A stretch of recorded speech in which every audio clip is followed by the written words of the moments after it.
innocuous looking enough. Little blue wooden discs with googly eyes. Get cute.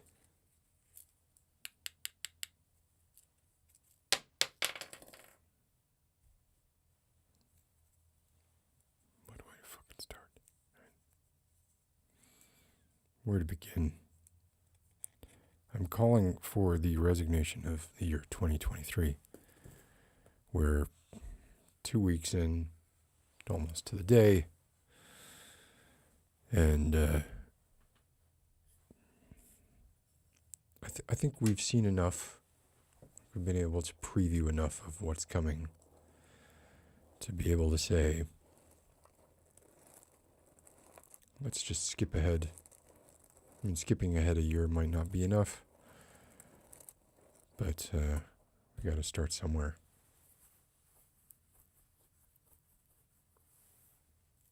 The ennui is in full effect.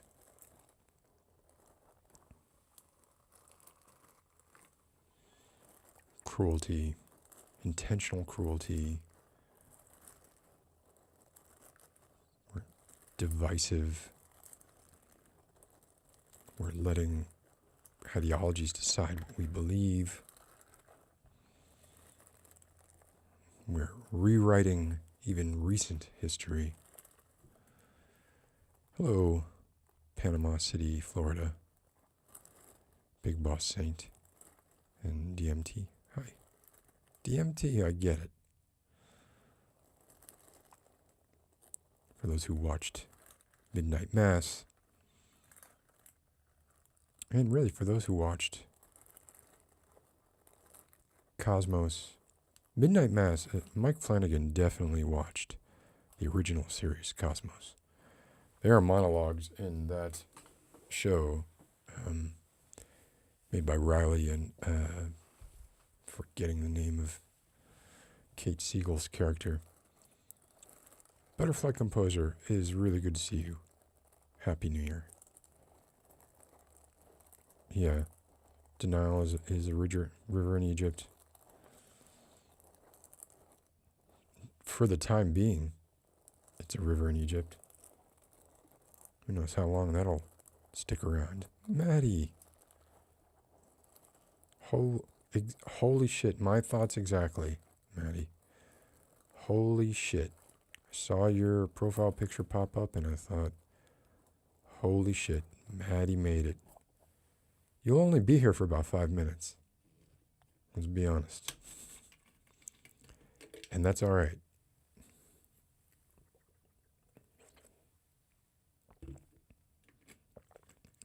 So, right, Butterfly Composer. Or who knows what else could happen. Things we once thought sacrosanct or that were so sort of, Maddie, you're here all night long. Holy crap. I wish I brought better tidings. Because the fuck is up with 2023? Imogen Harmon. Oh, Evie. Oh, well, it's good to see you. Imogen, formerly Evie. I had missed seeing you. I have seen The Man from Earth, Big Boss Saint. I thought it was okay. But it was kind of hyped for me. So by the time that I saw it, I was expecting it to be really, really good. And it was only good, I guess. But yeah, made on a shoestring. It all takes place in one room. It had like 2 named actors in it. It's been years since I've seen it. But a guy comes to a party and the guy is, spoiler warning, the man himself. Hi, Letitia. Avatar, Pandora, Real Life, Far Cry 5, Roleplay ASMR. Already done it. Happy New Year, Amy Myers. So what I've been experiencing, Butterfly Composer's not caring about spoilers at all, is he? He is just spoiling the heck out of the man from Earth. I saw a tweet the other day. If you've tweeted something to me, I haven't liked it or responded, it's because I'm banned. Because I could not keep my mouth shut because of you know who. Literally, like I couldn't. I saw, I don't know what, I don't know how Jordan Peterson thinks. I don't know what his logic is, what a fucking lick-spittle toady he is to Elon Musk, and to anyone really who can like draw him any kind of attention, or that he can, sort of lash out in faux indignation about. That he tweeted a picture of this ridiculous looking suit. And, honestly, like, people make fun of the way he dresses, and I kind of like the way he dresses sometimes. Like, he's trying something different. He's going out there. He's not, he's preaching masculine manosphere bullshit, but then with a splash of color, which is nice, I guess. But anyway, so he tweeted a picture of himself wearing this powder blue suit and a tie with lots of little Elon Musks on it. 100 Elon Musks on his tie as he joins the sort of choir, including Lex Friedman and Mr. Beast, begging Elon Musk for a chance to run Twitter for what reason I don't know. Lex Friedman's another person who, like, I don't like. It's difficult. But anyway, I responded to that with just something like, I hope that you choke on that tie, right? Or I hope that tie chokes you. Wouldn't it be ironic if your Elon Musk tie choked you? And I got banned. And that's fine. I don't give a fuck. Got banned. It's a little frustrating because it doesn't, you can't like things or whatever, but it gives you that alert. And then once you're there, it shows you liking things. It just doesn't stick. It's very annoying. Big Boss Saint, I've done a Jordan Peterson parody roleplay. I should do another one. I've been thinking about doing another one. It's about time to update that. It's literally 5 years old. Oh my God, Barrage. This is a good idea. That's a good idea. I'm going to look into that. I'll give Paul an email and see if he's still not speaking to me. I think maybe it was over politics. I don't really know. It would not surprise me. When I thought I was being fashion forward and was like, hey, I want to wear pink socks. And I realized, like, that's a thing that, like, fucking white supremacists do. And then fuck, man.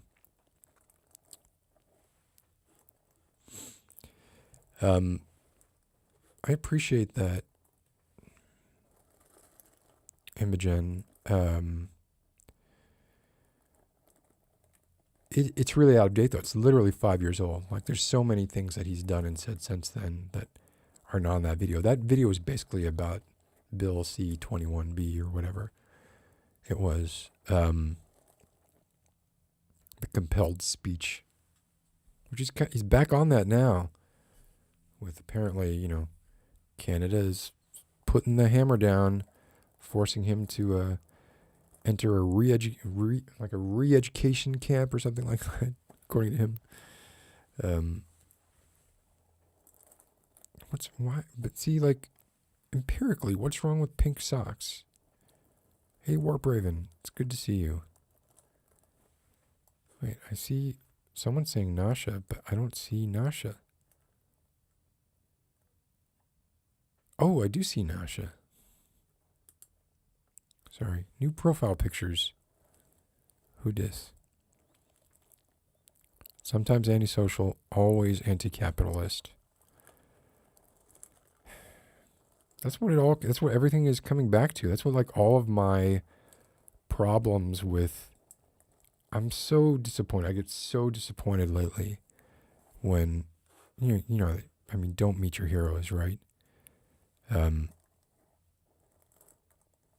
No, he didn't say re-education camp. I said that.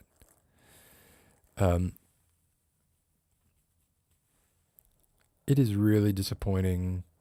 Like, I have been a all gas, no brakes fan, Channel 5 fan. This place rules. Although strangely, like I've watched his interviews lately, and I do feel like Andrew Callahan, that is getting a little bit, he's taking a little bit too much credit for essentially like repackaging Louis Theroux. And he does give Louis Theroux credit. But I mean, there's a guy who was like essentially like paying bums to fight and stuff a few years ago. And he's done some, very interesting stuff and worked his ass off. Like, man, I can't imagine the amount of work that he must be exhausted all the time. But, he's a crappy human being. So, where do you can't, Woody Allen, Ryan Adams, Andrew Callahan, well, just recently, there's someone else like just recently in this vein,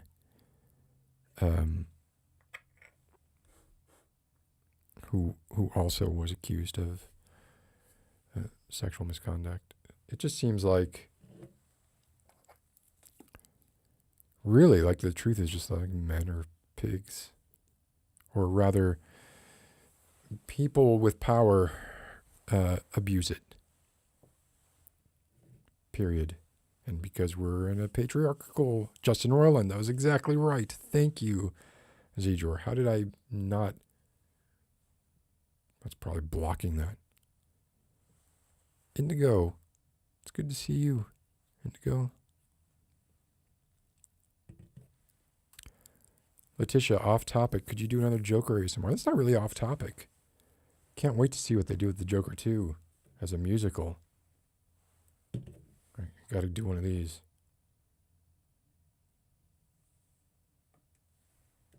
Actually, I cannot. There's very little I can think of.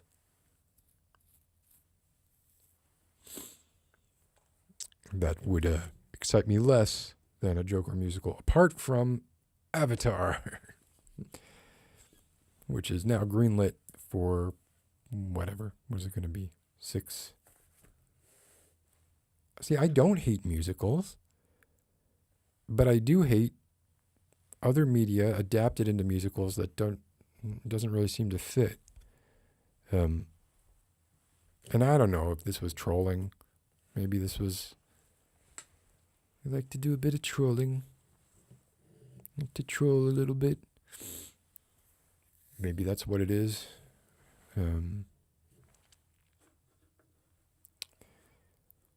Don't wait the second movie come out. Oh, you're saying don't wait for the second movie to come out to do it. Well, I don't know. We'll see.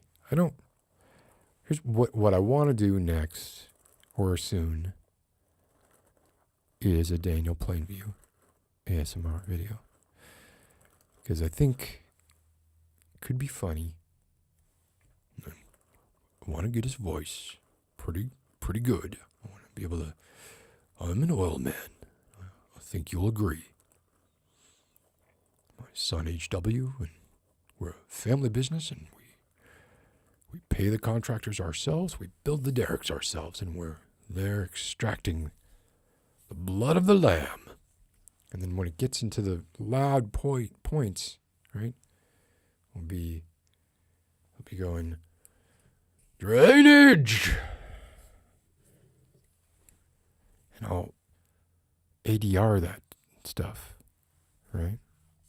So it'll still be nice and ASMR-y to the ear, but to the face, you'll be seeing, I abandoned my child! I abandoned my boy! But it would just be, I abandoned my child. I abandoned my boy. Something like that. I don't know. I gotta get it down. I have the hat.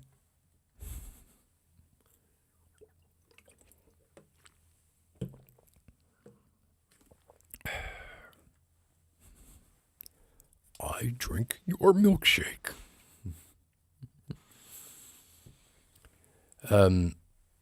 Yeah, so don't meet your heroes. 2023 sucks. I'm sorry. Is that too loud there? I'm sorry. This is not ASMR, so I'm, allowed to do that. The spiky thing behind me is a Christmas light. It's a Christmas star. I can't turn it on, unfortunately. It was on before. Maddie, I sound like your boss. That's terrible. I saw your ASMR request, Indigo, and I gave it the attention it deserved, which is none. You don't have the name recognition.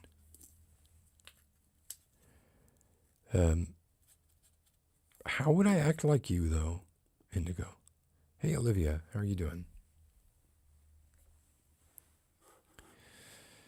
Well, I mean, it's hard. No, this is not the... It's hard to deny that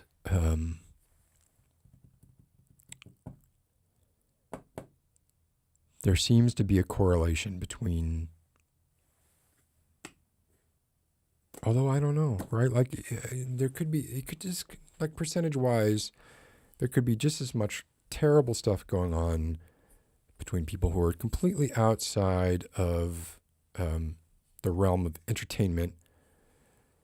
And it's going on, but because of the nature of it not being entertainment, it's not as interesting and therefore underreported. I don't know. I don't know the answer to that. It definitely seems like, I mean, the feeling that one gets is that people who fancy themselves tortured artists think they can get away with whatever the hell they want.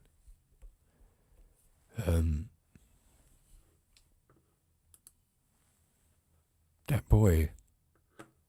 Oh, Katie Ruff. What? This is a great way.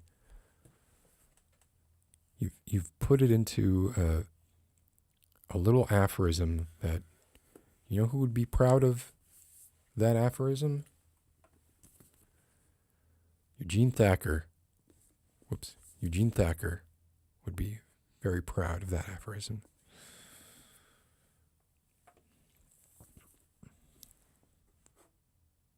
What is it again? Restrictive masculine ideologies perpetuate this year's dual theme of spite and cruelty. I agree. Look at all, I have a lot of notes in Infinite Resignation. Was this a play on Infinite Jest? I don't know. Can you not use the word infinite without it being a play on Infinite Jest?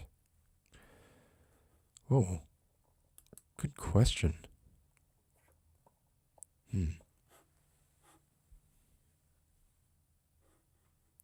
Wait a minute. I'm going to come back to that. My Ask You a Question video improved your outlook on life? Look, it's difficult for me. I'm not making this much of a secret, right? Like, I have a pessimistic outview of life, like textbook pessimistic. The future is never. Better times are not coming. I've lost what little reverence or respect I had for institutions that I used to have those things for. And it has made my view of the world much dimmer and darker and harder to bear. It's one thing to lose faith in a musician because he abused his wife. Well, I'm not trying to minimize that. Right? Like, that's a terrible thing, but it is another thing when you apply that to an entire government or, say, pharmaceutical industry or hospital, etc. So, I'm glad that, look, as an antinatalist, my goal is to minimize human suffering as much as you can. Just bring that needle down as much as you can. Now, if you have the option, the best way to do that is not to have things that can suffer in the first place. But once life is created, the best thing then is to mitigate that suffering in whatever way that you can, right? Short of ending that life. And that is not to say that I'm not pro-choice, right? I am also pro-choice. I could start to get into defining when life is, then who knows? Hey, Sebastian Floria, Romania, wow. No, I really hope, there you go, Indigo. I really do hope that everybody has a better year this year than last year. Hope every year is better than the one before it. I just don't have a whole lot of confidence that that's going to be the case.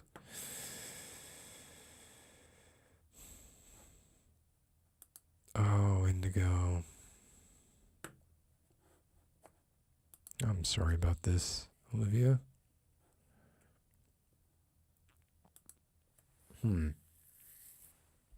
I don't think I could pull that off. I don't think I have what it takes to pull that off. I do love me some Cormac McCarthy. I am 100% positive that Cormac McCarthy has abused one of his ex-wives.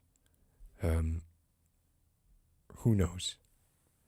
At this point, he's essentially neutered, being a 90-something-year-old man. And really, he doesn't do many interviews. There was an interview done at the Santa Fe Institute about 5 years ago. And then there was another one done on the release of his newest book, Stella Maris, and the one before that, The Passenger. The difference is pronounced. And it is bizarre to me. There is just a point at which the difference between, oh, that person is old, but they're with it. And then that person is Kachestic, just kind of folding into themselves. And I'm sure I'm already doing this, well on the way. I'm in my second half century of life. I have friends who have also died in the last few weeks. Lisa Marie Presley died yesterday, which fucking sucks and must suck for Priscilla Presley. Pretty terrible start to the year. But let's go back to what Letitia was asking. What was my favorite movie in 2022? It's a good question. I certainly watched a lot of them. I totally didn't finish I was talking about Midnight Mass and the sort of monologue that Riley had and Kate Siegel's character had that were very reminiscent of some of the things said in Carl Sagan's Cosmos that was aired in 1980. That would be 43 years ago. think it was in like January too. And the book was like one of the biggest selling books of all time. I think only outsold by the Bible at that time. Movies 2022. Okay, well, I can tell y'all, like right off the bat, I was actually a bit disappointed by the Banshees of Inisherin, or Inisherin, not sure how to pronounce that. I was horribly disappointed by The Pale Blue Eye. And I don't know how or why Christian Bale took that role. The writing was awful. The set design, it looked like an after-school special kind of thing. Literally, like when, and I'm a fan of, I forget the actor's name, but from Harry Potter, the actor who portrayed Edgar Allan Poe was also in a Coen Brothers movie, Buster Scruggs, I think. The Ballad of Buster Scruggs, Ballad of something like that. It was an anthology type movie. I thought he was great in that. He introduced himself like this. He was in the dark, in a pub. Introduced himself as Cadet Poe, Cadet E. Poe, Cadet E. A. Poe, Cadet Edgar A. Poe. Like fucking movies that don't give the audience any respect, or like don't have any sort of assumption of some base level of intelligence of the viewer, and let the viewer do something. Let the viewer be a little more active in understanding what's going on. There are some directors who are great at that. Pale Blue Eye, I don't even know who directed it, but they were spoon feeding everything. Right. So my favorite movie of 2022, I did see the movie recently, and actually, or the menu recently, and I enjoyed it quite a bit. A lot more than I thought I was going to, actually, but there's a recency bias there. Not Banshees of Inisherin, although I loved Barry Keogh's scene where he admitted his love for the Irish lass, and oh my God, that was heartbreaking. Heartbreaking. He's incredible.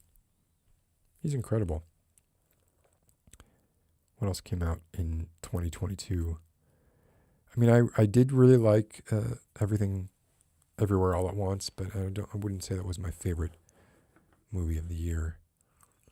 Let me take a look at, hey, AB.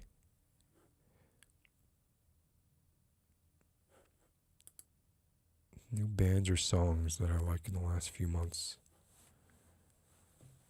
Yeah. Sure, I have.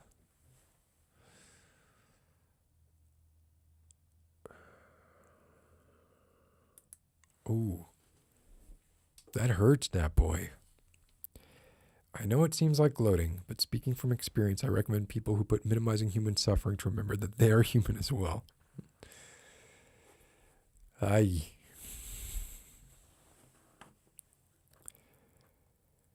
I've done this too, Mirage. I'm not sure if you're messing with me right now.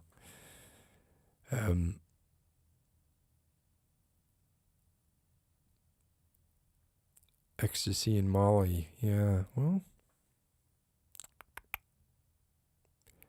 Hey, Juan. How are you doing? Harry Melling. That is who I was thinking of, yeah.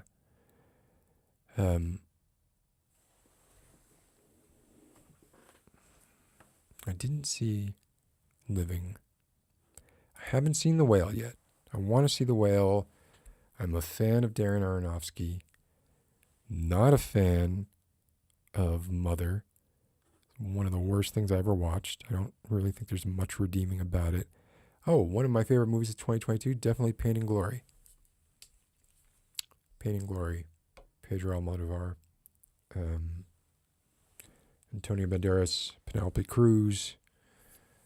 I forget the third actor's name, but he's great too. Everybody in that movie is really good.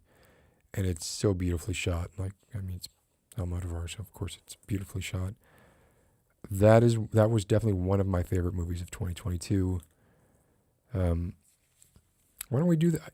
So, Glass Onion was not one of my favorite movies of 2022. Sorry. And I'm even more sorry because, much like, the fact that, there's a tangent I didn't get to, but, Cormac McCarthy, I love Cormac McCarthy. Not a fan of fans of Cormac McCarthy, and that can sort of get in my way sometimes. And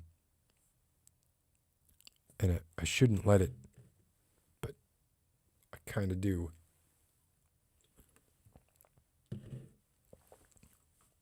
And recently rewatched Royal Tenenbaums. I'm almost certain that Eli Cash, Owen Wilson's character, is meant as a bit of a lampoon of Cormac McCarthy. But maybe not. Let's see. Movies that came out in 2022 that were, let's look at the top, let's say the top rated movies. This is super riveting stuff, I know.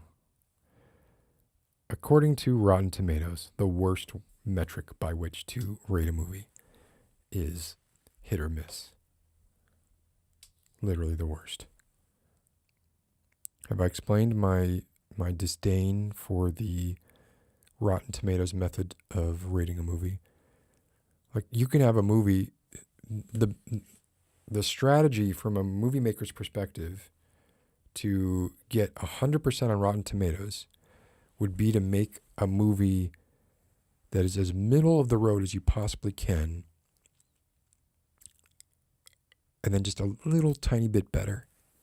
Don't do anything polarizing, because if you do anything polarizing, you're gonna make a critic. One critic is gonna say, "Oh, I didn't like that bit. Seemed a little out there for me, right? Or just wasn't up my alley." Whatever they say, right? And you can't be exactly middle of the road, because then that will also get called out by critics. But remember, you don't need critics to love your movie for it to be a hit on Rotten Tomatoes. You only need them to like it more than they disliked it. So that's where you should be aiming. It's just like, don't offend anybody, and just be a little better than the last thing. So, can't stand Rotten Tomatoes. What do we have here? Everything, Everywhere, All at Once. X. So I liked X. The Northman. Also, I liked The Northman. I hope Oppenheimer is good.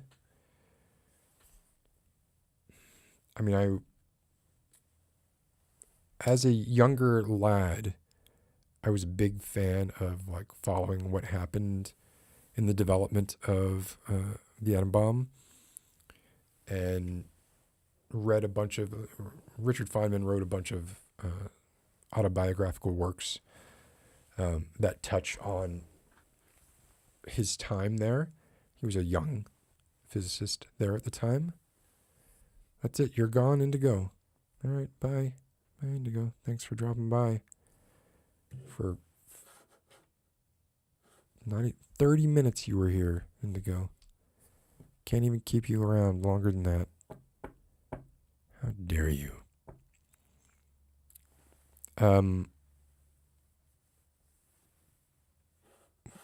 Is this a joke? This is a joke. One, isn't it? It's a joke. No, of course not. But I was I will miss you, Indigo. You bring joie de vivre, esprit de corps, etc., to all of these things. But anyway, I read a bunch of accounts of what happened at Los Alamos. It seemed like a bunch of kids having a good time, not really all that aware. There seemed to be, and I'm sure the movie will touch on this, a sort of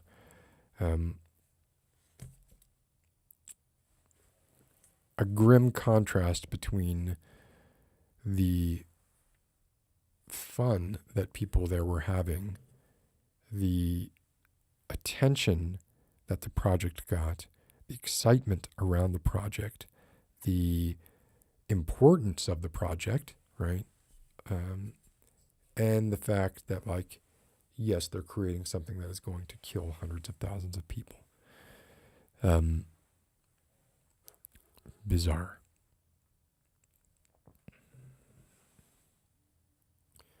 Yeah, Oppenheimer, who according to most of the physicists at that time, including Richard Feynman, was the smartest man on the project.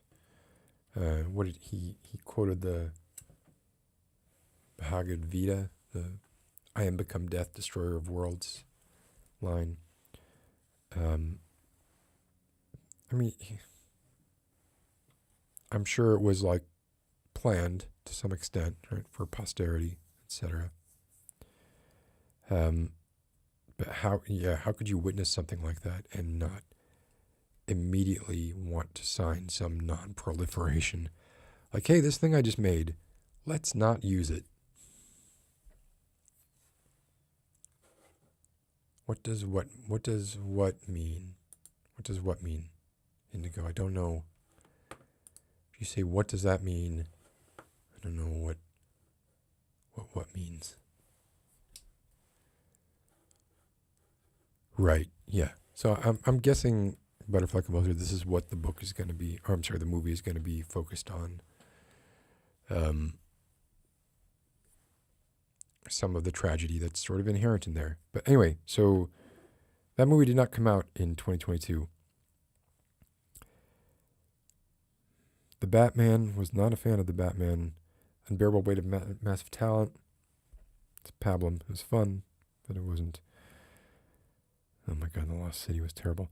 Top Gun, like, I surprisingly, after a tedious and poorly acted and like hard to sit through first half, I gotta say, second half of Top Gun Maverick is pretty fucking hard to,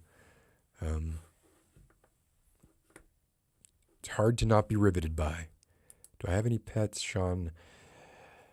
No.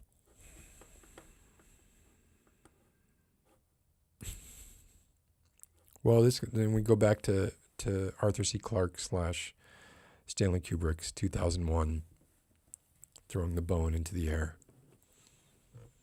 The monolith being the harbinger of devastating technology to come. Right. Oh. What did I say? Joie de vivre? Life. Esprit de corps. What? Evie's French.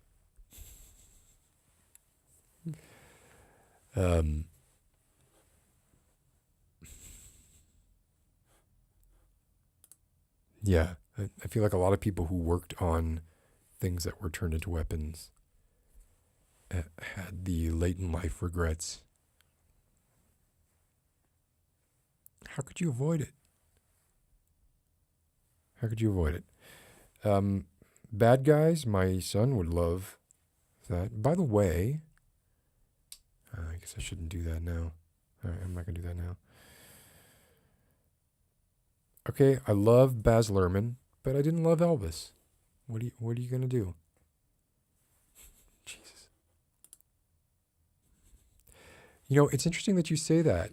Life, you bring death, Indigo. I know you're leaving, but there is literally a passage here that I was reading before starting going live here that sort of put that into a nutshell. Oh, well, one line here, and just one that I underlined randomly. So this is a book by Eugene Thacker, but he's quoting lots of other philosophers. And this is a Schopenhauer line. We do not live, but are lived. That's not what I wanted to say, but let's see if I can find it real quick. I'm pretty sure it was right around here. I think I even drew it's basically saying what you said there.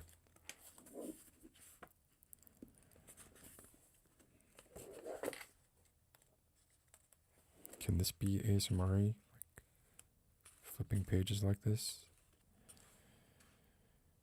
Ooh.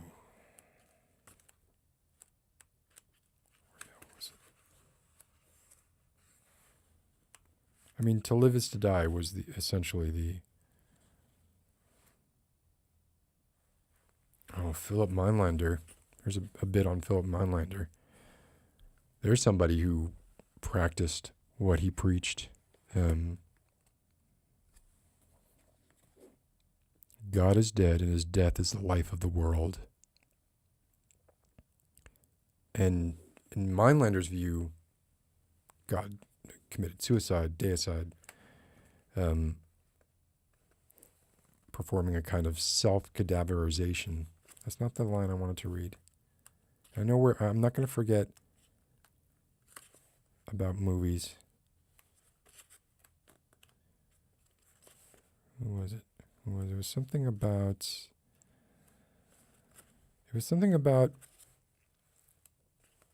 the only cure for life being death, and sleep being the palliative that we get every 16 hours.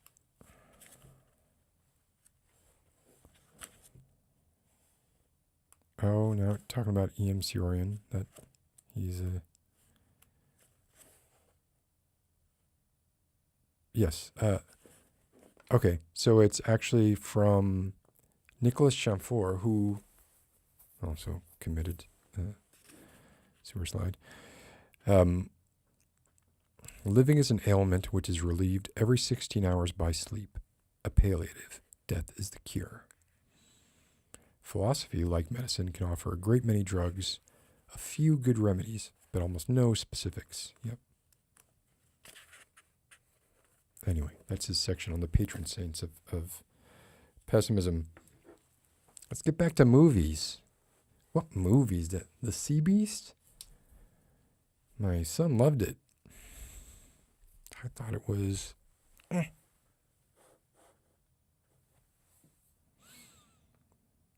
So far, like, of everything that I've looked at in this list of like the top movies of 2022, I'm going with Pain and Glory so far. But let's not forget Morbius. Morbius came out this year. Can we really, like, the joy that brought? Is this it? This is a short damn list. These are the top rated movies? 2022 was not a good year for movies. If this is it.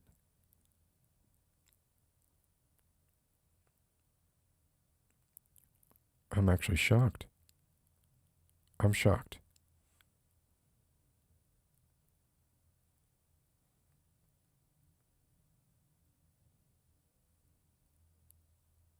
Let's see what the top 10. Yeah, and sort of like tangentially related to me sometimes having trouble with like being such a Cormac McCarthy fan and not really being a fan of Cormac McCarthy fans.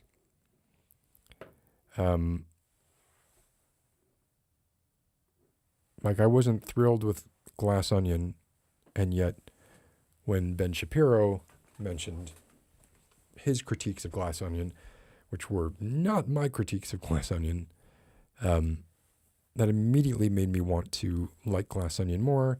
But that's cleaving to an ideology, which is, as I mentioned at the start of this particular ramble, something that I certainly don't want to fall victim to, but it seems to happen.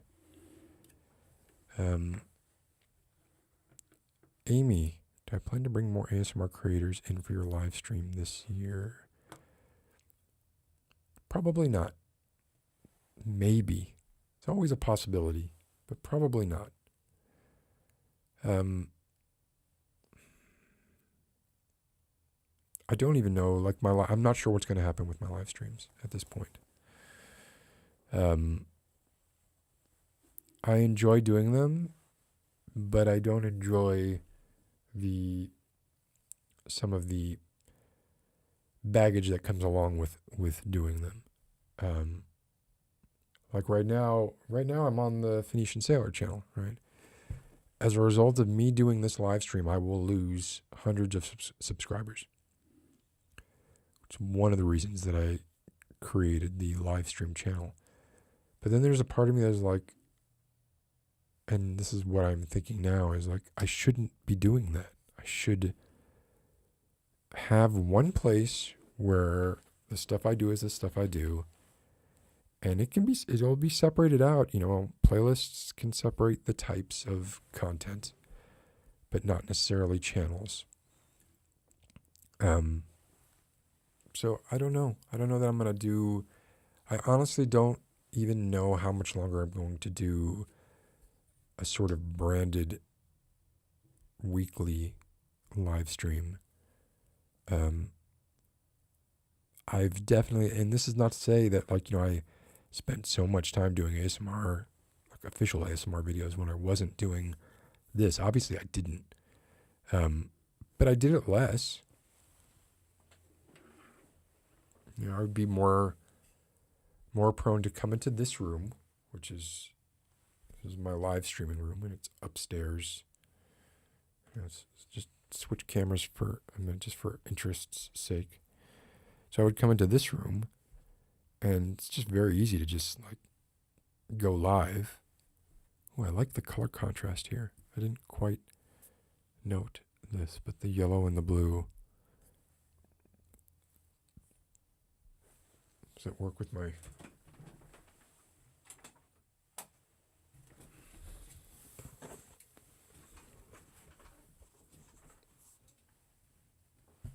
Not really. Not really. Definitely way too much light for Daniel Plainview. Olivia, that's kind of you to say. I think when I'm away from it for a little while, and then I come back with fresher eyes, I immediately see issues and remedy those issues. Oh, Maddie, you would miss Beyond the Double Red Doors. Oh, okay. Well, I don't know. I don't know what I'm gonna do. It's not supposed to, it is a cowboy hat, but it's gonna have to make do as a Daniel Plainview hat. I think if I'm wearing the Plainview, if I kind of have this more up a little bit and a lot more shadow here, maybe that'll work. Maybe it won't. I'm gonna try it. If you don't know, I did a bit in Tinglesmith's Death on the Nile production. Tinglesmith and ASMR Weekly. They did an amazing job. Please go check that out. I think it's on Tinglesmith's channel.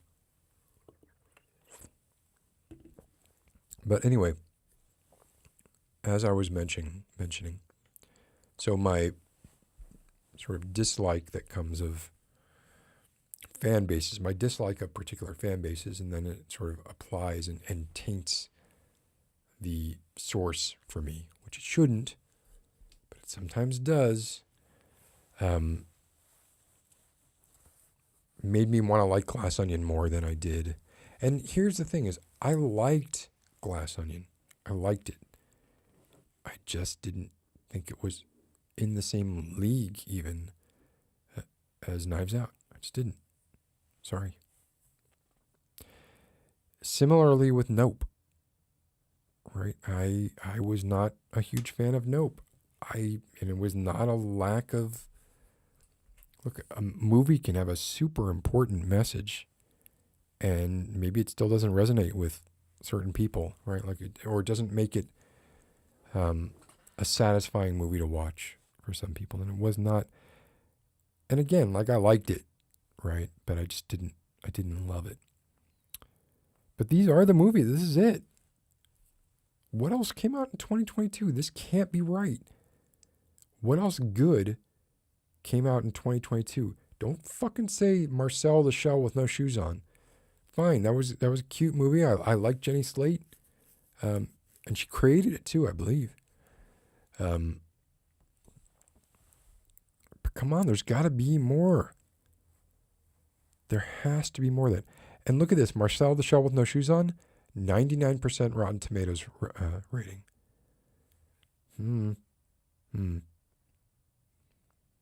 So Happening, this actually seems interesting. I have not seen this.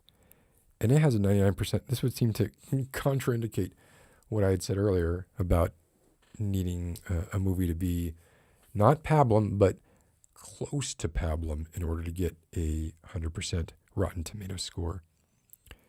The consensus is a tough but rewarding watch. Happening puts a personal face on it. So I guess let me addend or append or prepend.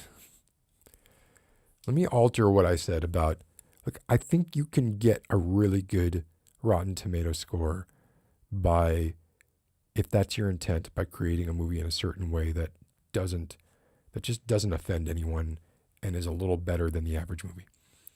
I don't think that's to say that like a really good movie that can also be a tough watch, something like Prisoners, right, wouldn't still get a good rating. I didn't see After Sun 1. I want to see it. So Happening I haven't seen. Girl Picture I haven't seen. Banshees of Inisherin, 97%. I don't know, man. I love Martin McDonagh. In Bruges is probably in my top 20. Probably. Can't say that for certain, but it's probably in my top 20. Banshees of Inisherin, though, apart from the fool that Barry Keoghan played, apart from that, hey, Bill Bro, you're welcome for the stream. Thanks for hanging out.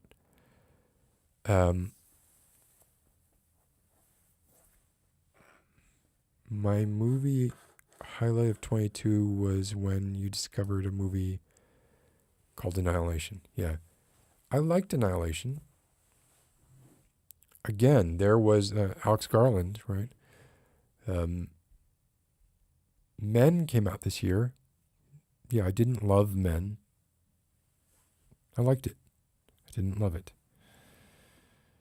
The Quiet Girl, I haven't seen. Shit, I guess there's a lot of movies I haven't seen that came out this year that are...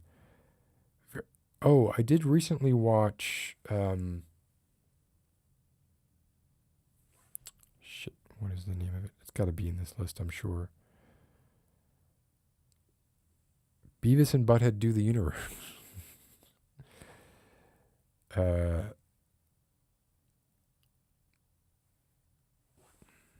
Wow, After Sun.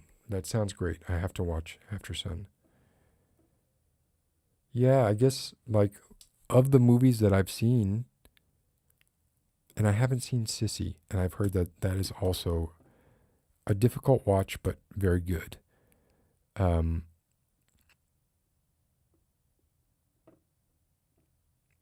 liked Everything Everywhere all at Once, but it was not my favorite. I think Pain and Glory, of what I've seen in 2022, Pain and Glory. Oh, Decision to Leave. That's got a lot of positive press, and I thought Decision to Leave was also like really good, but I was not.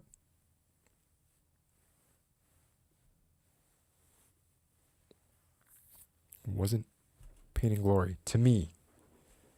Pain and Glory is like, and I rewatched Pain and Glory recently, and it's obvious. Like as I was rewatching it, I was not alone when I was rewatching it, and I'd recommended it, and I was like, let's watch Pain and Glory. And as I was rewatching, I was like, oh, it's really obvious why I like this movie. And I could see where it would maybe not resonate with some other people as much as it resonated with me. But it resonated with Antonio Banderas' character because I'm essentially Antonio Banderas. Oh, the Albert Finney version of Murder on the Orient Express. I loved that. I loved it. Um, there's an older one as well. I had to watch, I didn't have to, but watched those movies quite a bit in the creation of the point-and-click adventure games. That might be a more interesting question for me. Yeah, Nasha, right? It's eerie, isn't it? Like, is it just kind of squint a little bit and bam, Antonio Banderas. But yeah, if you have not seen Pain and Glory, I recommend it. Hi, Miranda. Maybe a game would be something interesting. I've been playing Inscription. It's another game that I'm supposed to love. I don't know if I love it. God, do not put me in the position of saying that High on Life is my favorite game of 2022. Like, that is not tenable. I'm definitely watching Last of Us Sunday, premiering Sunday. I know a few people who have already seen it and highly recommend it.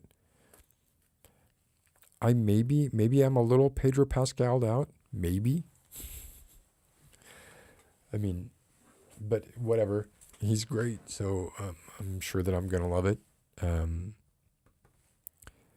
The things that I've read about it in the way that it differs from the game seem very interesting to me.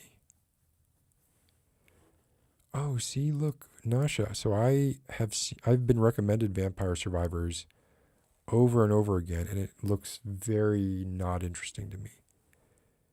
It's like Robotron. It's just like a giant mobile gun. It's like Diablo on methamphetamines. $3. What did I went ahead and made the jump and got I think Chained Echoes.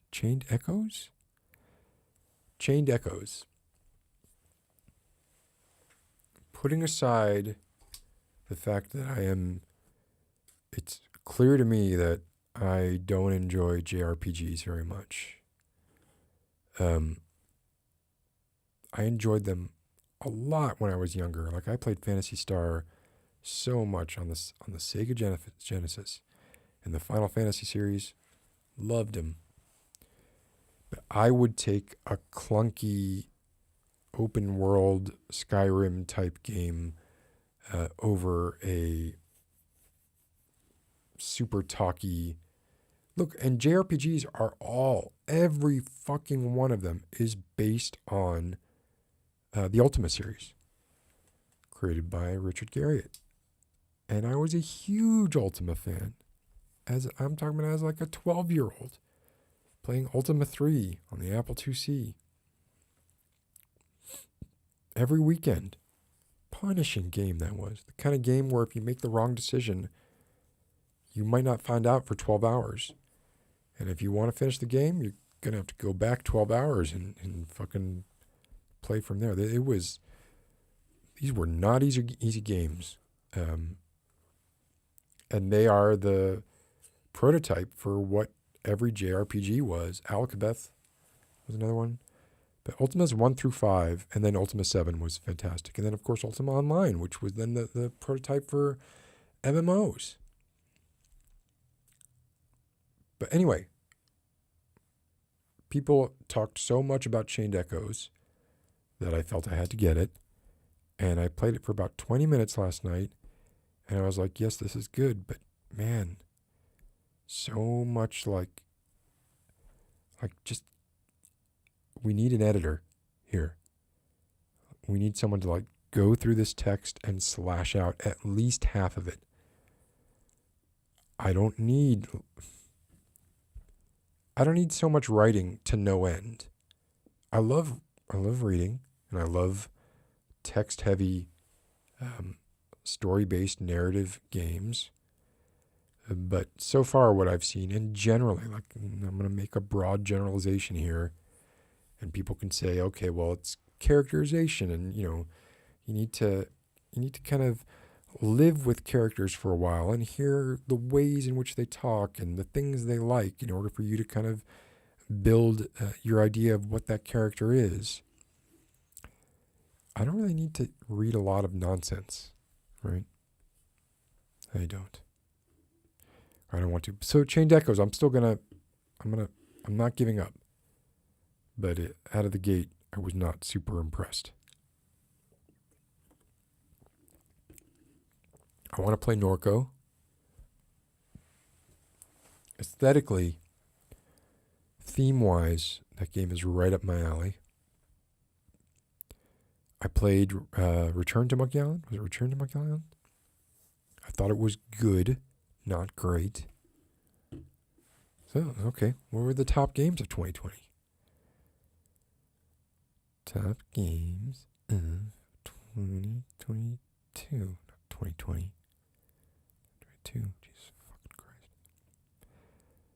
What is up with so many people who actually still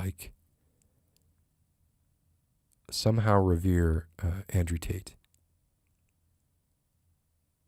How many times am I going to get disappointed by seeing someone talking about Andrew Tate and basically saying, he says a lot of good things?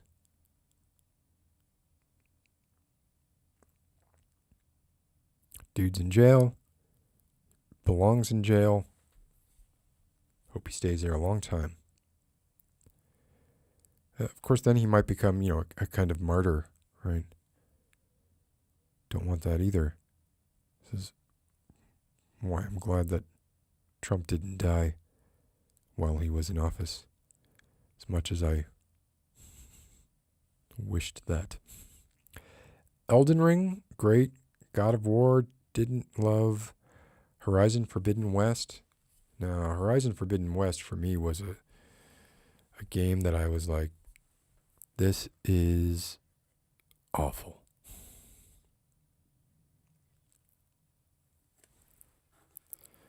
Well, I think if you were revering Tate before that article, you could probably find a way to continue and maybe even double down on it after that article. Yeah, so Horizon Forbidden West, no. Stray, I didn't play enough of it. So I really wanted to play Immortality, which is a Sam Barlow game. Did Her Story, a couple other games like that. Didn't get around to it. Shit. Pentiment I'm in the middle of playing now. Norco I want to play. The Quarry was not good. Return to Monkey Island, as I said, was decent. Oh my god. Callisto Protocol was not good. I think I'm... Shit. Well, this is going to be difficult to admit. If I have to say, my favorite game that I played in 2022, from 2022, is High on Life. If that's the case, I'm not going to shy away from it. I enjoyed playing High on Life more than I enjoyed playing Elden Ring. How about that? That's terrible. Seems terrible. And yet it is the truth. I mean, there are games that aren't from 2022 that I played in 2022 that I enjoyed quite a bit. But trying to limit this to games that were released in 2022 makes things a bit different. Going up the list here. Yeah, Horizon Forbidden West is on this list, but not for me, it's not. I would go so far as to say it's a great example of how to fail, even with how to do 95% of what you do right and still fail. It's like getting a book report back And the teacher writes 95% F. Got some explaining to do. Plague Tale Requiem I didn't play. Didn't play it.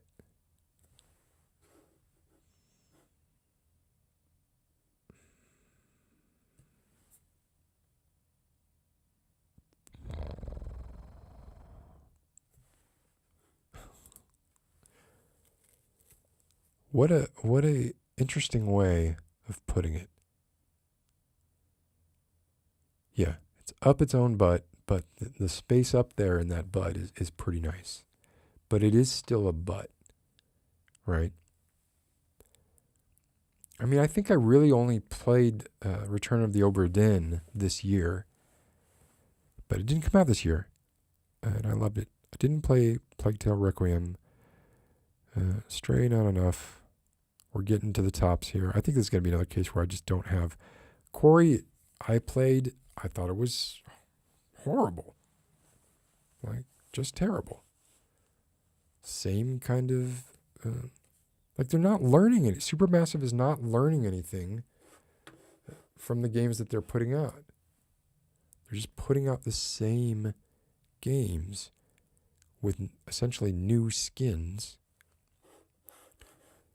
Glenn, you're the second person to say this. Vampire Survivors, maybe I need to give it a go anyway. I mean, it seems like it's counter to like my instincts of what I would, like on paper, it is not a game I would like.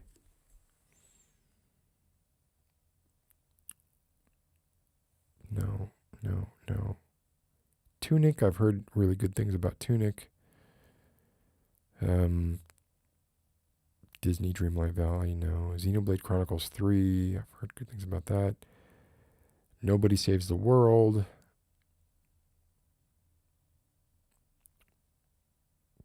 I'm sorry, a Kirby game is not going to... Yeah, Return to Monkey Island is number 16. Didn't quite do it. Oh, Norco is number 15. I think I'm going to start playing that tonight. What game? I mean, Starfield. It's just Starfield. I'm a Bethesda fan to my core. I don't care. Like, people talk about how janky they are. I don't care. Give me janky. I'm perfectly fine with janky. Let me find interesting stuff. I kind of want to get into the Witcher 3 re-release or remaster or whatever. But I was late to the party for The Witcher 3, so I actually played it not that long ago. So I wonder if I would have the same problem I did with The Last of Us remaster.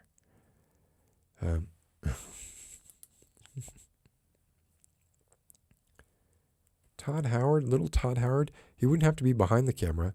He could be in front of the camera, and he would just be shooting over his head. He's right there.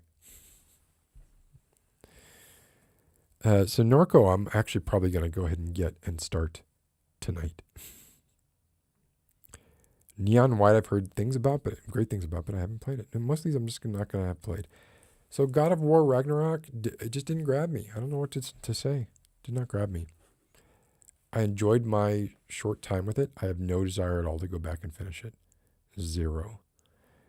And frankly, like I feel like I've already seen everything it has to offer me. I don't feel like the story is going to be so... Well, okay, there's no point in getting into it. Pentiment is number 6. So I've only recently started playing Pentiment. And now there's a reading heavy game. It's an odd duck. Pentiment is an odd duck. I am finding myself having a little trouble getting immersed in Pentiment. I'm having moments where I'm really fascinated and like it's making me want to look stuff up. Like it's sending me on little history treasure hunts, which I thought was fantastic. Hey, Beggin' Bill, are you, I don't know if you're saying this, are you aware that I wrote a Nancy Drew game? I was the game designer for one of the Nancy Drew games, one of the 30 or 40 Nancy Drew games that came out in the series. Nancy Drew, The Hidden Staircase. Came up as a trivia question the other night. And I thought that The Hidden Staircase was the first Nancy Drew book, and it wasn't. Secret of the Old Clock, the first Nancy Drew book. Amy, I did not. I heard bad things about it. I heard bad things about Blood Origin. But I'd be curious. So Pessimism, yeah, I was enjoying it, but it was not. I wasn't like sucked in. Nash, are you saying this because you know I worked on Scooby-Doo games as well? But not Sega. I'm not that old. Come on. It's funny that here in the review for Pediment it says, Pediment can sound a bit like homework, and fair warning, it is dense. One of the game's few mechanics is the option to read footnotes. This is what I was doing. And whatever, like there were times where I was really getting into it. Fortnite is on here? Okay. Look, Vampire Survivors is number 4. And I look at the screenshot for it, and I'm like, okay, not that. It's number 4, and I'm dismissing it based on a freaking screenshot. I don't need to do this, Coven, because you can just go to Moby Games. Here. I'll do it right now.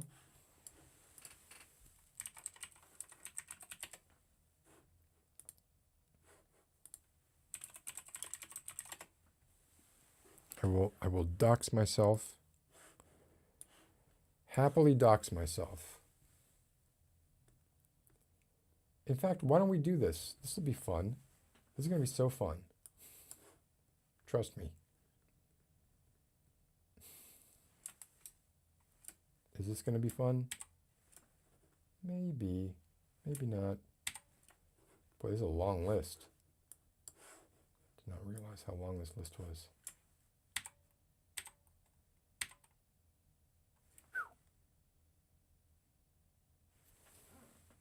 All right, that is big enough. Let's grab this.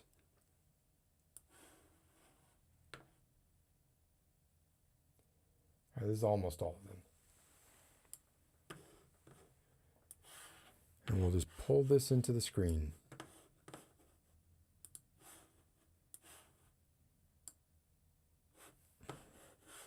Ooh, look how tiny that is. And I'll try to tell you something interesting about each one of these.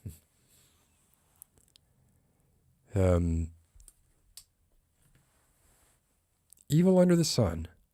That was the third Agatha Christie point-and-click adventure game. That well, let me finish this first. Vampire Survivors 4, Case of the Golden Idol 3, don't know it. Citizen Sleeper 2, oh, sounds interesting. It's number 2. And Elden Ring is number 1, which didn't quite get me. So Evil Under the Sun, that was, yeah, it was the third of a series of 3 Agatha Christie games that I worked on. I was project director, but also like game designer. We had a game designer that was approved by the Agatha Christie estate, including Agatha Christie's grandson. And I don't want to disparage the work he did because he did a lot of work. Like he gave us a giant game design doc. But anyone who does game design knows that like you can't just give a game design doc and then make a game from it. Like it has to evolve. So we had a small team working on the Agatha Christie games over the course of like 3 or 4 years.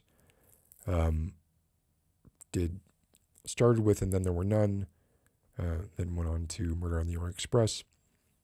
Evil Under the Sun was the last one. We started working on the ABC Murders, and that's when there were a bunch of bankruptcies and we lost the license. a lot of times here, if you see, well, titles are weird here, right? Like associate producer can mean a lot of things. So Are You Smarter Than a Fifth Grader? We were doing, Nintendo games for a while. So, production is production, right? So I was not involved in the creative side of Are You Smarter Than a Fifth Grader? Not that there was much creative work being done there. Cars, Radiator Springs Adventures, and another Cars title. I was involved in, probably like not directly, sort of tangentially, doing some writing, doing some punch-up stuff, probably content and some design, even though it says associate producer. And then There Were None, of course. And Then There Were None was interesting in that we weren't doing anything like we were just doing IPs of like movies and stuff. This was the game company that me and a couple of my friends started, people I had worked with in the late 90s. And we started a company in the early aughts.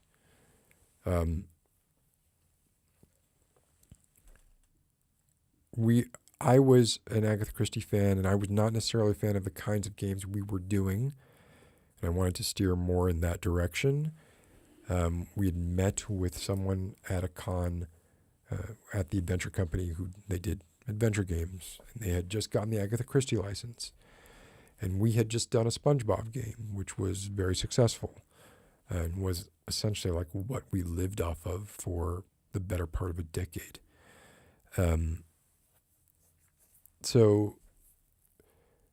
But I didn't want to work on SpongeBob forever, although I did like SpongeBob, right?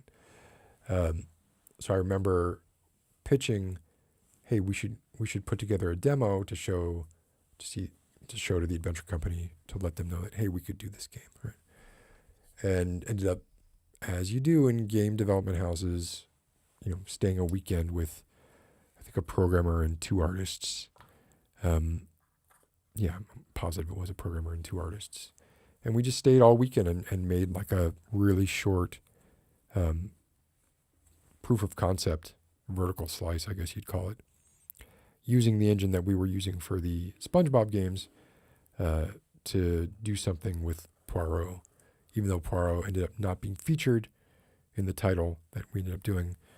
Then sent it to the Adventure Company and waited to hear, and then they gave it to us, which is very bizarre. Very, very lucky. I feel lucky to have been able to do that. So that is... Okay, so yeah, Then There Were None was the first one. Yeah, 2005. I also did the music for that. That was like... My life was in that game. I was definitely like spending 60 to 80 hours a week working on that. It was a very small team. And I got to work with, the voice actor at the time. Our main character was Nolan North before he did Uncharted and became Nathan Drake, right before he was super famous. Likewise, when we were doing SpongeBob SquarePants, right? Like Tom Kenny, SpongeBob was not super famous when we were working on SpongeBob. A lot of these that you see here beneath this were done through like Big Fish games. They're like what hidden object kind of games. Weeping Woman, Galdur's Bluff. A lot of those were, they'd say like, I would just pitch an idea and then write a story based on it. And we would parse that out into hidden object scenes between those and maybe like some mini games or something. Finish like one every 6 months in order to try to keep the development studio fed. Obviously, the biggest thing I've worked on there is Elder Scrolls Online. I worked on that for about 5 years, all told, both as a producer and then as a designer and then as a lead designer. a lot of my life was tied up in Elder Scrolls Online as well. Did stuff that I'm proud of is in that game.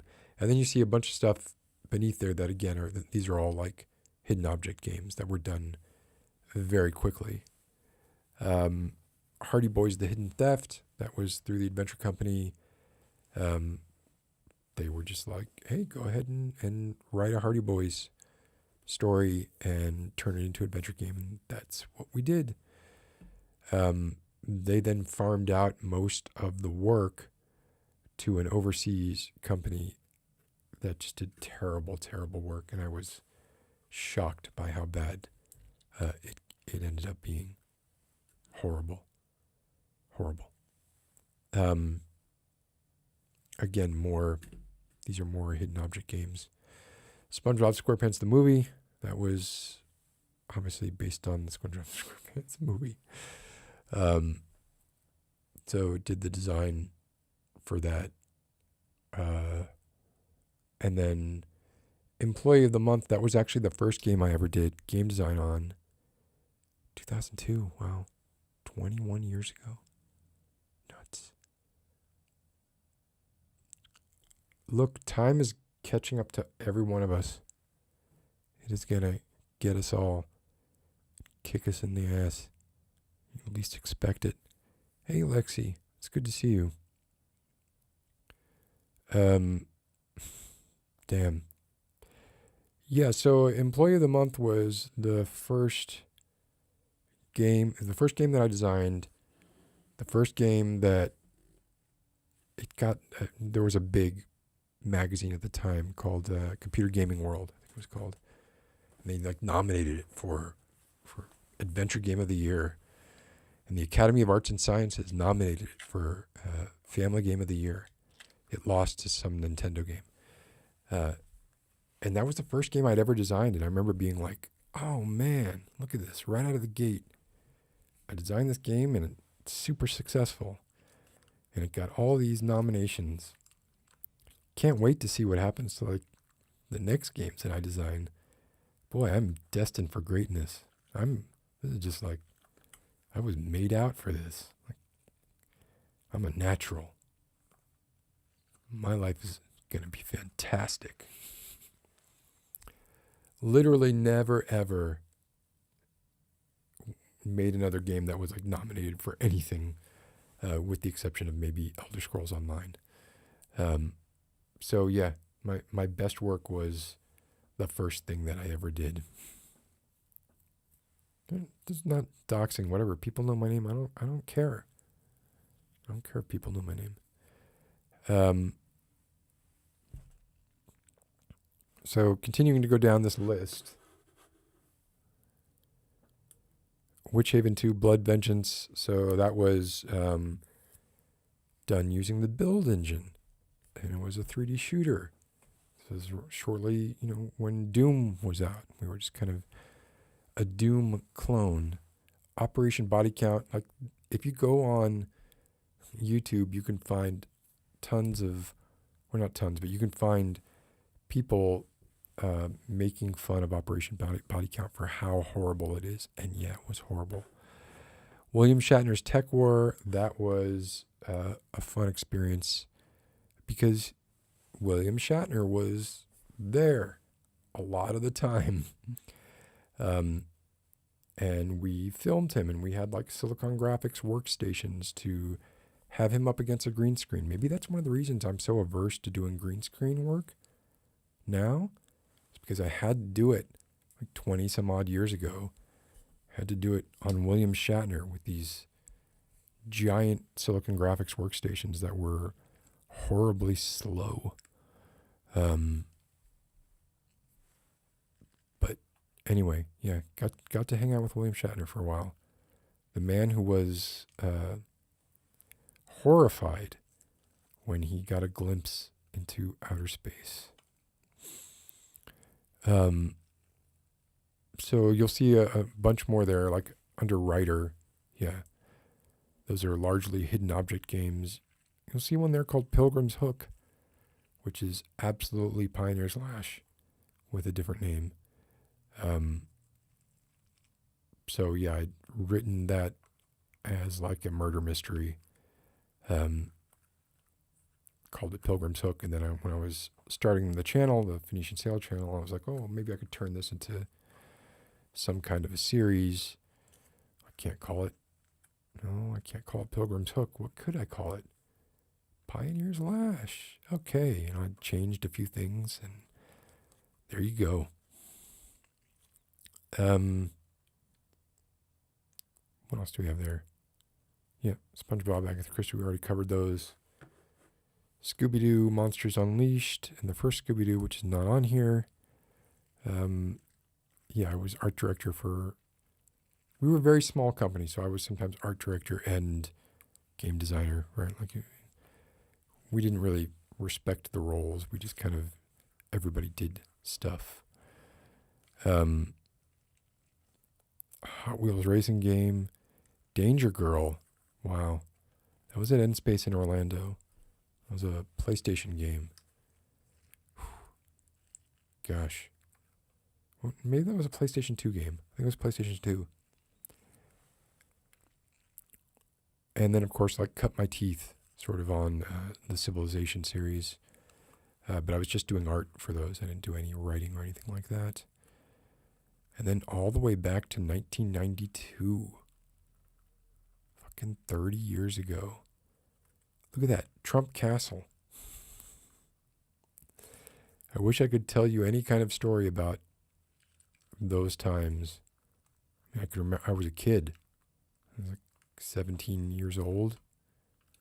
Maybe 18 years old. Yeah, don't really have much that I remember about that stuff. And then I did audio for a bunch of stuff, right? And lost some PR. Wasn't really PR. So yeah, that's that list. A lot of really bad games. Oh, good night, Elxie. It's good to see you. A lot of really bad games. And a couple of decent ones. So, as you probably know, I'm not in the games business anymore. And I'm glad to not be.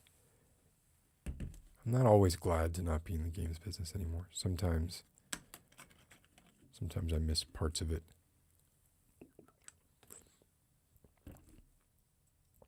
But what can you do? Oh, my life is behind me. My life is behind me. Let me read a bit from Infinite Resignation. Make myself feel better by submersing my brain in complete nihilistic pessimism. You want to talk about like somebody who, you talk about pessimists who really sort of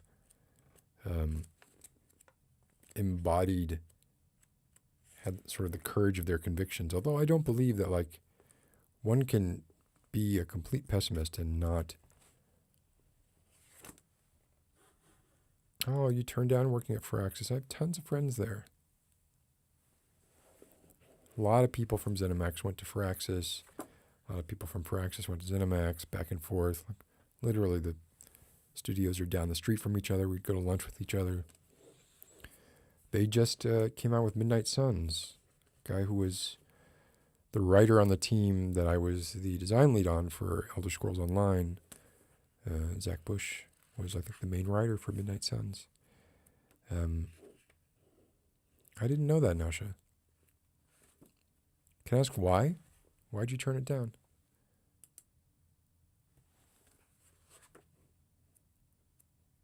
I bet I can guess. They really lowballed you? Would not be surprised if that were the case. So, of the patron saints of pessimism, obviously, Schopenhauer and Kierkegaard, but some lesser known ones. What is this here?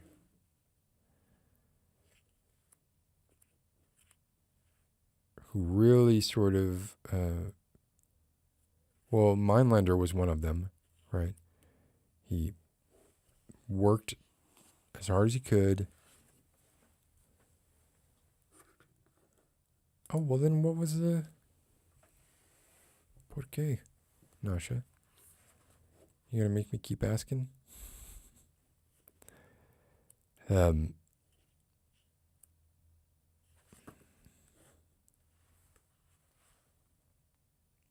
time they were working on XCOM 2, that was some time ago then. I like Kojima. I'm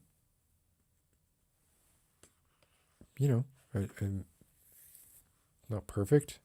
He's just a guy, but amazing game designer. I'm trying to find this one fella.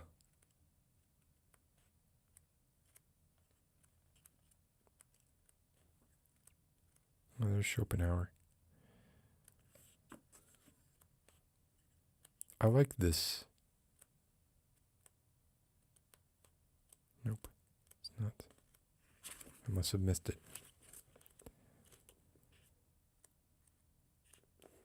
I think it was Chamfor. Yeah, it was Chamfor.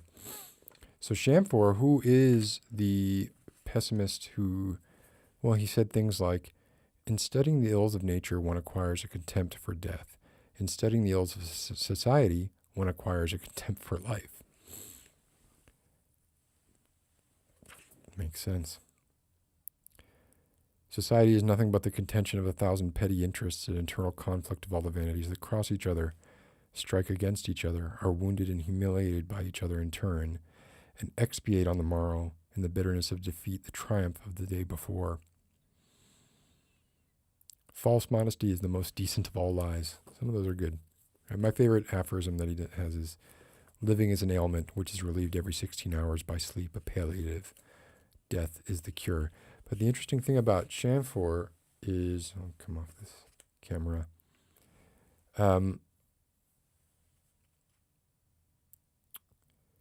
So, like, he lived in a contentious time, and he was, taken in for questioning because of his rather unorthodox views. So, according to, this is secondhand accounts, but Chamfor calmly finished his after-dinner coffee, retired to his dressing room, ordered his housekeeper to pack a bag, locked the door of the room, took out a pistol from its hiding place, loaded it, and fired it into his forehead. But he missed. The recoil of the shot jarred his arm. The bullet smashed the upper part of his nose, burst his right eye. Surprised to find himself alive, he took an ivory-handled razor, slit his throat several times, each time pressing harder. Some gory details here. He then grabbed another razor, stabbed himself in the chest, slashed his thighs, calves, wrists, yet still he was alive. Blood began to soak the floor and seep under the door. Finally, he let out a desperate moan and collapsed into a nearby chair, exhausted but alive. Alarmed at all the blood, the housekeeper attempted to open the door. When it wouldn't give, she went to fetch her husband, who tried to break it down. When this failed, Chamfor himself got up and unlocked the door. According to a friend, he emerged like a ghost before staggering back into the blood-soaked room. Chamfor was taken to his bed, where the housekeeper attempted to bandage his wounds. In the meantime, someone had gone out to get a doctor, and ironically, the police. A local policeman refused to come, referring the matter to the district commissioner. The commissioner eventually arrived with a clerk. They went to Chamfor's bedside. They began asking him. His larynx was protruding through his throat. A series of routine questions, one of which was, "By whom were you wounded?" To which Chamfor was able to reply, "By myself." The questioning continued, and when it was finished, the commissioner asked Chamfor to reread it, give his approval. The doctors arrived, surveyed the damage, and shook their heads. In addition to the 20-odd wounds he had sustained, the doctors were unable to locate the bullet, which was still lodged in Chamfor's head. They ordered that Chamfor could not be returned to prison, so he was left in his bed to die. While dictating his last wishes, he said, what can you expect? That's what it is to be clumsy with one's hands. One never manages to do anything successfully, even killing one's self. There's some dedication right there. Are we getting...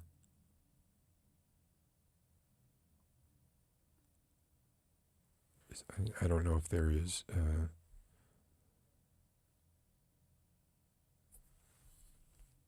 No? Wait a minute. Is it buffering for everybody? I'm not sure. Anyway, yeah. I just wanted to kind of pop my head up out of the hole. Because, like, you gotta break that. Right? Otherwise you're gonna get to like the point where I am with flying, where I haven't flown in 30 odd years. And had I just got on a plane shortly after the incident that made me stop flying, probably would have been, no problem. But I let it develop into something. So I didn't want this to develop into something. So I didn't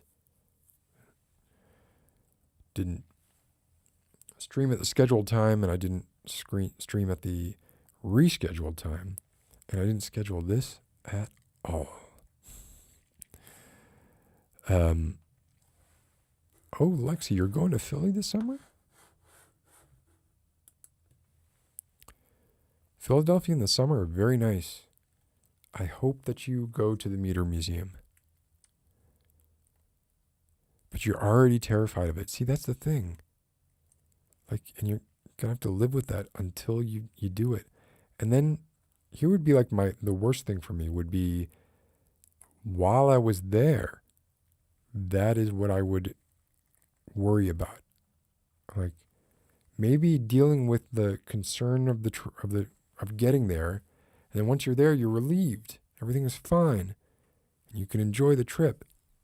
But for me, it would be like, okay, now I'm just worrying about like the trip back. Would I be able to enjoy my time there at all? I don't think so. You're stronger than made of sterner stuff than I was. Oh, Laura, that's really sweet. Oh, well, Lexi, if you pop by DC with Jeff, you should let me know when. If you, I don't know what your schedule looks like or whatever. Maybe we could meet up somewhere.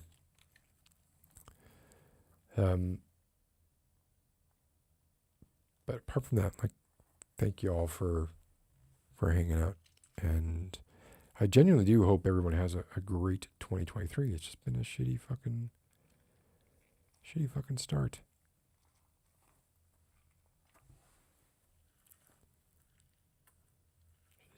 I'm looking forward to it. Can it be worse than 2022? Yeah, sure, of course it can.